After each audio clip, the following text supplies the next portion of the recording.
Hello my YT family, આજે આપણે અહીંયા બનાવીશું કાજુ મખનાના શાકની રેસીપી હું તમારી સાથે શેર કરીશ, જે બનાવેલ ખૂબ જ ટેસ્ટી હતી અને તેની સાથે જે નાન સર્વ કરેલી છે તે સોફ્ટ નાનનો વિડીયો મેં ઓલરેડી ચેનલ ઉપર શોર્ટ્સ વિડીયો નાખેલો છે, જેની લિંક હું ડિસ્ક્રિપ્શન બોક્સમાં નાખી દઉં છું. તે તમે જરૂરથી એકવાર જોજો અને આ રેસીપી તમે જરૂરથી બનાવજો. ખૂબ જ ટેસ્ટી રેસીપી બની હતી. અહીંયા હું 2 માણસ માટે જ રેસીપી બનાવી છું, જેથી હું અહીંયા એક મોટી ડુંગળી અને કાજુના થોડા ટુકડાને 2 થી 3 મિનિટ સુધી ગરમ પાણીમાં બોઇલ થવા દઈ તેને ઠંડુ પાડવાના છે. ત્યારબાદ એક જારમાં 1 સૂકું લાલ મરચું, 1 લીલું લાલ મરચું, તજનો નાનો ટુકડો અને 2 ઇલાયચી એડ કરી તેમાં કાજુ અને ડુંગળી એડ કરી તેની ફાઇન પેસ્ટ તૈયાર કરીશું. હવે આપણે એક પેનની અંદર ઘી લઈ તેમાં થોડા કાજુના ટુકડા નાખવાના છે અને તેને ગોલ્ડન ક્રિસ્પી કલર સુધીના થાય ત્યાં સુધી રોસ્ટ કરવાના છે.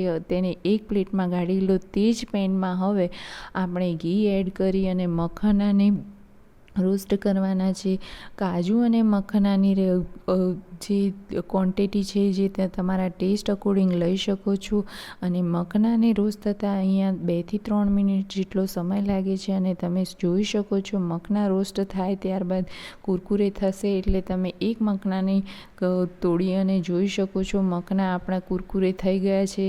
તેને હવે એક પ્લેટમાં કાઢી લઈશું. હવે તે જ પેનમાં આપણે 1 મોટી ચમચી જેટલું ઓઇલ લેવાનું છે. ત્યારબાદ તેમાં ઝીણી કટિંગ કરેલી ડુંગળી સાથે કરવાની છે. ડુંગળીને 2 થી 3 મિનિટ સુધી ગોલ્ડન ક્રિસ્પી કલરની થાય ત્યાં સુધી સાથે કર્યા બાદ તેમાં ઝીણું કટિંગ કરેલું લસણ અને આદું ઉમેરવાના છે. અહીં આદુનું પ્રમાણ સહેજ વધારે રાખવાનું જેથી ટેસ્ટ ખૂબ જ સરસ આવે છે.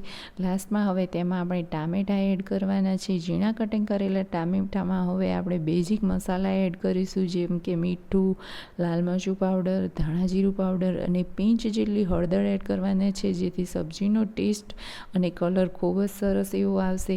અને 2 થી 3 મિનિટ સુધી સાથે કરવાથી તમે જોઈ શકો છો કે ગ્રેવીમાંથી તેલ છૂટવા લાગે છે અને મસાલો બધો મેશ સરસ એવું એક થઈ ગયું છે. હવે તેની અંદર આપણે એડ કરવાની છે જે પેસ્ટ બનાવી હતી તે, અને તે એડ કરી તેને 2 થી 3 મિનિટ સુધી ચડવા દેવાનું છે. તમે જોઈ શકો છો કે શાકની થિકનેસ તમે તમારા ટેસ્ટ અકોર્ડિંગ સેટ કરી શકો છો. અહીંયા હું થોડુંક પાણી એડ કરીશ, જેનું તે પાણી આપણે સહેજ ગરમ જ લઈશું. તમે જોઈ શકો છો કે શાકની થિકનેસ આ રીતની વધારે પડતી પતલી પણ નહીં અને જાડી પણ નહીં તેવી જ રાખવાની છે. પાણી પણ આપણે ગરમ એડ કર્યું હોવાથી સબ્જીનો ટેસ્ટ જરાક પણ ટેસ્ટ બદલાતો નથી અને તમે કલર અને ટેસ્ટ સુપર્બ રહે છે.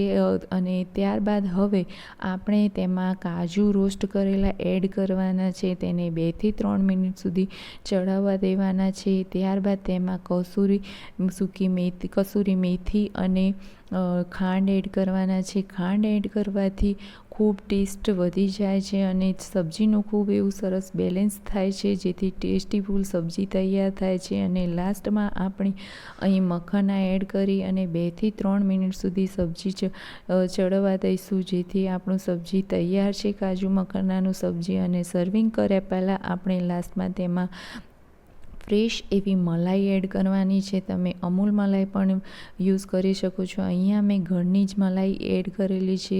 ખૂબ સરસ એવું ટેસ્ટીફુલ કાજુ મખનાનું સબ્જી તૈયાર છે. જો ચેનલ પર નવા હોય તો સબસ્ક્રાઈબ બટન દબાવજો, જેથી આવનારા વિડીયો તમે જોઈ શકો છો અને ચેનલને લાઇક, શેર અને સબસ્ક્રાઈબ કરતા રહેજો.